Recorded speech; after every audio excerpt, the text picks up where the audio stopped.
Oh, hello. It's Saturday. It's the 8th of March already. 8th of March. It's 9:30 at night. Not quite the witching hour, but it is time for a story. Something I've wanted to get off my chest for a while. It's been a while since I think it's been about 5 or 6 days since I last posted any of my experiences of the dark side of the North Wales Hospital. And I was talking to someone today who said he worked in the hospital for 30 years and he never saw a ghost. He never saw a ghost. But I think more people are sensitive than others. Also, rather like the caveman, he used to draw the wildebeest on his cave.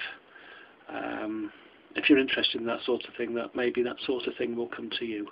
And that's how humans survived, by drawing. That's why they drew on cave walls, to attract the wildebeest. So anyway, the story tonight takes place in 1970, I'd say 78 or 79, when I was a nursing assistant, or possibly a student nurse, I'm not quite sure which. But anyway, I was on a particular ward, male 3 ward, Ceiriog ward, and what we used to do is we used to, if it was a particularly nice day, we would take the patients out for a walk, those who were able to come out with us for a walk, those who were well enough, physically and mentally, to come out for a walk. And of course, it's very important that when you take a group of patients out for a walk, that you know how many patients you take with you, and you bring the same number back. Now then, we identified the patients who were to come, and we got them to line up, as you did, by the door, and then one nurse would unlock the door and out the troop, and the other one would come behind. And the one in front would count the number of patients as they went past, and catch up with the front, and off we go. Okay, well, that particular day we counted them out, didn't we? We counted 14. And you don't just count them, you touch them on the shoulder. I'm not quite sure why we used to do that. It's probably some leftover from the Victorian age, I don't know. But we used to tap them on the shoulder as we went past 1, 2, 3, all the way up to 14. Anyway, some were slower than others and would go straight to the lift, because they were also very, very lazy. So some would go down in the lift and some would go down the stairs. And we'd reach the bottom of the stairs and where the lift opened, and then we'd go out onto the main corridor, turn left again, go out the front door, go down the main drive, and then at the bottom. We decided this particular day that we were going to go down to the bottom of Engine Hill, where that bridge is, you know where it is. And we'd go there and basically spend half an hour there having a smoke, some chocolate maybe, and a chat, and then we'd walk all the way back and have a cup of tea, a nice cup of tea. Okay, so that's what we did. We walked down past the hospital farm on the left, as you know, and which was not a hospital farm then, it was then a private farm, and on the right, Bryn Hyfryd, and then the football field. That would be over the hedge on the right hand side, and then down the very steep and windy hill, down to the bottom of ahead of you is, I think it's Engine Hill, I think it is, I'm sure someone will correct me, but that's actually the original site of Denbigh Castle. Denbigh Castle, where it is now, is actually the new castle. That's new. That's not the old Denbigh Castle. No. The castle before that is actually behind the Crown Inn. Behind the Crown is the old castle. And with every castle there was a motte, or a I think it's called a motte or a bailey, and on the top of Engine Hill is where the motte or bailey associated with the new Denbigh Castle is. So that motte and bailey was probably one of the oldest fortresses, probably identified as a fortress before they started work on the castle itself. Okay, so we're at the bottom of the hill, and we have a smoke.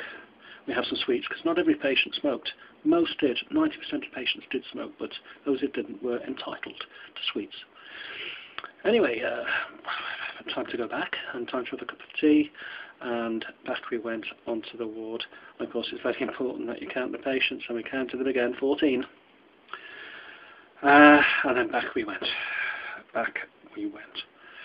And when we got to the ward up in the lift, up the stairs, those who were capable, most really wanted to go up in the lift by that time, because they were reasonably elderly at that point, probably age 50.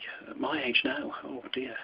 But they looked every year of 50, because when you were 50 in the 1970s, you were actually 50.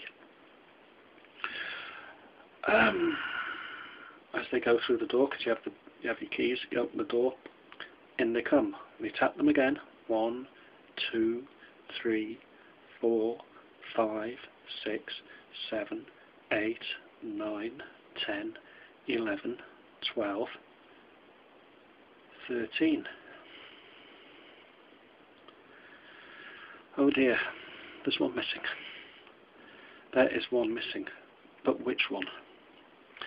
Well, the easiest thing to do, really, the only thing to do, is to get the fire register. So into the office, you get the red fire register with all the names on, and you go and tick them off. You call the names out, or you go around and you hunt, and you tick them off one by one. Jones, Jones, Williams, Jones, Davis, Jones, Jones, Evans. And that's what we did. And that's the strange thing. 14 came out with us. 13 came back. And every name was ticked off on that register. Now I cast my mind back. Then, straight away, was there somebody there who was with us who shouldn't have been with us? Was it of this flesh? Was it of another time?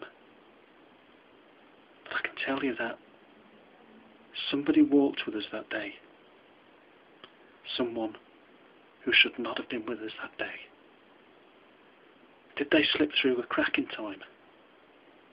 And did they slip back when the time had gone? I don't know. Well, thanks for listening again, and it's been nice to get back on my favourite toy, the camera. Leave me a message, leave me a comment, leave me a rating if you've liked it. If you hadn't liked it, tell me what you'd like to see, what you'd like to hear, and I'll talk to you very soon. Bye for now. Ooh, there's me. There's my reflection.